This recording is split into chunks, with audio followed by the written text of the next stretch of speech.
Hello student, it is English prose chapter 5 Torch Bearers and author name is W.M. Rayburn. W.M. Rayburn, it is the second part. Torch bearers means मसाल ढोने वाले, मसाल ले जाने वाले, अर्थात ऐसे नागरिक, अपने देश के ऐसे नागरिक जो ज्ञान को बिखेरते हैं, ज्ञान रूपी प्रकाश को फैलाते हैं।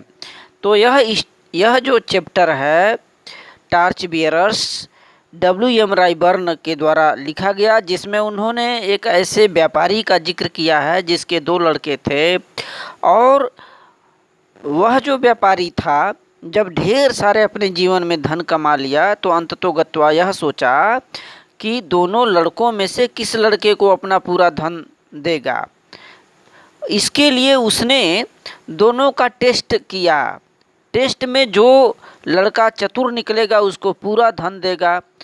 ठीक है, तो आइए हम लोग इस पाठ को डिटेल में पढ़ें और समझें कि अपने कंट्री के प्रति एक अच्छा सिटीजन, एक अच्छा नागरिक किस प्रकार से हो सकते हैं। अपने बुद्धि विवेक का प्रयोग जो हर समय करें। आइए हम लोग डिटेल में पढ़ें और इस पाठ को समझें हकीकत में है क्या। Once upon a time many century ago there lived an old merchant. देखें, एक बार कई शताब्दी पहले एक व्यापारी रहा करता था। लिव्ड एन ओल्ड मर्चेंट माने एक व्यापारी रहा करता था। All his life he had toiled hard buying and selling.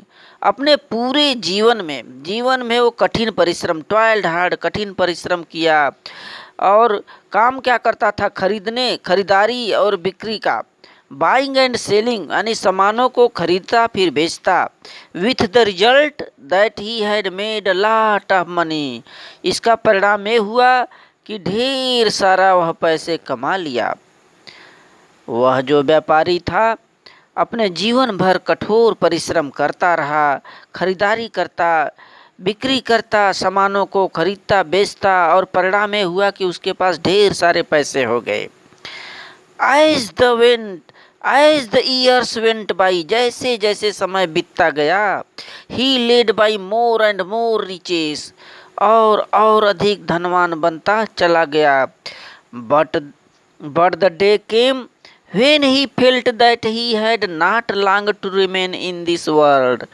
But the day came, लेकिन वह भी दिन आया, when he felt, जब वह महसूस किया कि he had not long to remain in this world, अब उसे इस संसार में और अधिक दिन तक नहीं रहना है, और अधिक दिन तक जीना नहीं है। इस चीज़ का वह एहसास किया। He began to wonder, अब वह आश्चर्यचकित होने लगा। He began to wonder what he should do with his money. उसे आश्चर्य ये होने लगा कि आखिर करेगा क्या है। इतना जो मनी पैसा कमाया है तो इस पैसे का वो करेगा क्या। Now he had two sons, और उस व्यापारी के दो लड़के थे। He made up his mind that he would not divide his money between them.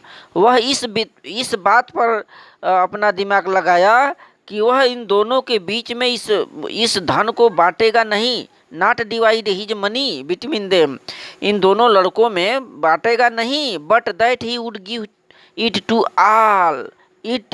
All to the one, लेकिन वह अपने पूरे धन को किसी एक लड़के को दे देगा।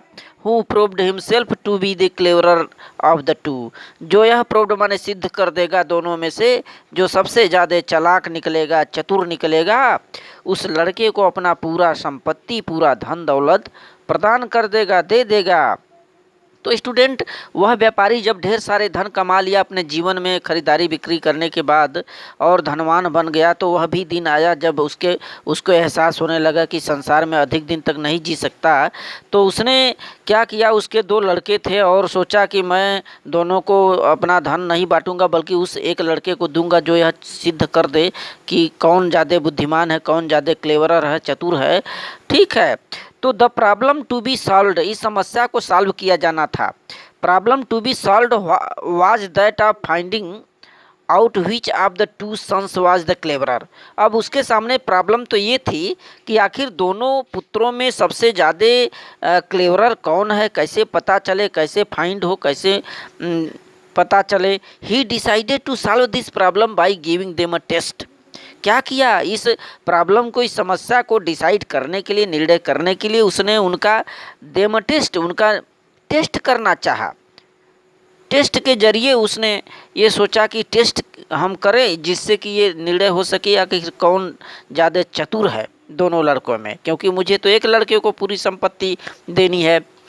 कॉलिंग द यंग मैन, दोनों लड़कों को बुलाता है और ही सेड टू देम, और उनसे बोला, हियर आर 2 रुपीज, ये देखो ये 2 रुपये हैं।